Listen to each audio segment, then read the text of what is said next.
बाला त्रिपुरसुन्दरी अष्टोत्तरशतनामावली प्रारम्भः। ॐ कल्याण्यै नमः।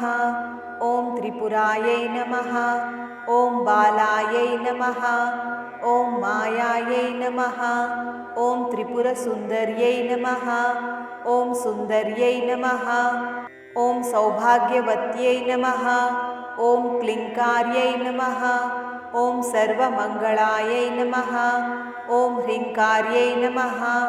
ॐ स्कन्दजनन्यै नमः। ॐ परायै नमः। ॐ पञ्चदशाक्षर्यै नमः। ॐ त्रिलोकमोहनायै नमः। ॐ अधीशायै नमः। ॐ सर्वेश्यै नमः। ॐ सर्वरूपिण्यै नमः। ॐ सर्वसंक्षोभिण्यै नमः। ॐ पूर्णायै नमः। ॐ नवमुद्रेश्वर्यै नमः। ॐ शिवायै नमः। ॐ अनङ्गकुसुमायै नमः। ॐ ख्यातायै नमः। ॐ अनङ्गायै नमः। ॐ भुवनेश्वर्यै नमः। ॐ जप्यायै नमः। ॐ स्तव्यायै नमः। ॐ श्रुत्यै नमः। ॐ नित्यायै नमः। ॐ नित्यक्लिन्नायै नमः। ॐ अमृतोद्भवायै नमः। ॐ मोहिन्यै नमः। ॐ परमायै नमः। ॐ आनन्दायै नमः। ॐ कामेश्यै नमः। ॐ तरुण्यै नमः। ॐ कलायै नमः। ॐ कलावत्यै नमः।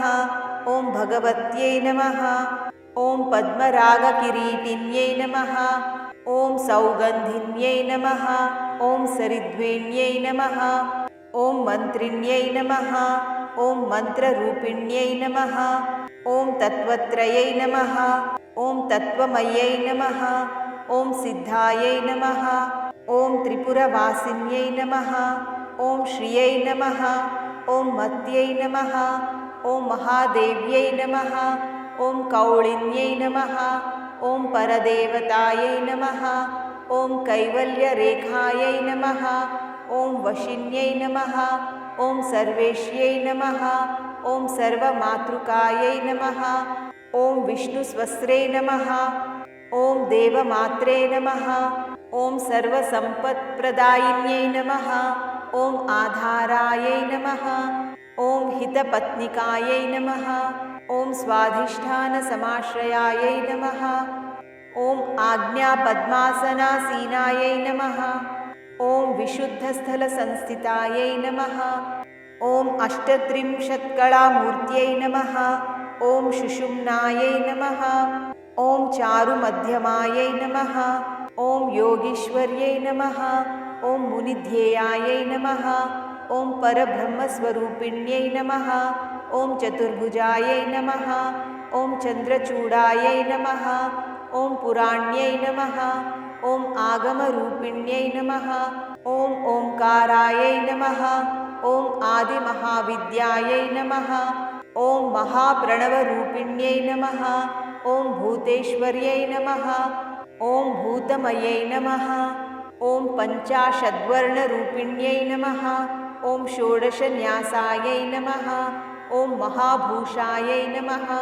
ॐ कामाक्ष्यै नमः। ॐ दळमातृकायै नमः। ॐ आधारशक्त्यै नमः। ॐ तरुणायै नमः। ॐ लक्ष्म्यै नमः। ॐ श्रीपुरभैरव्यै नमः। ॐ त्रिकोणमध्यनिलयायै नमः। ॐ षट्कोणपुरवासिन्यै नमः। ॐ नवकोणपुरावासाय नमः। ॐ बिन्दुस्थलसमन्वितायै नमः। ॐ अघोरायै नमः। ॐ मन्त्रितपदायै नमः।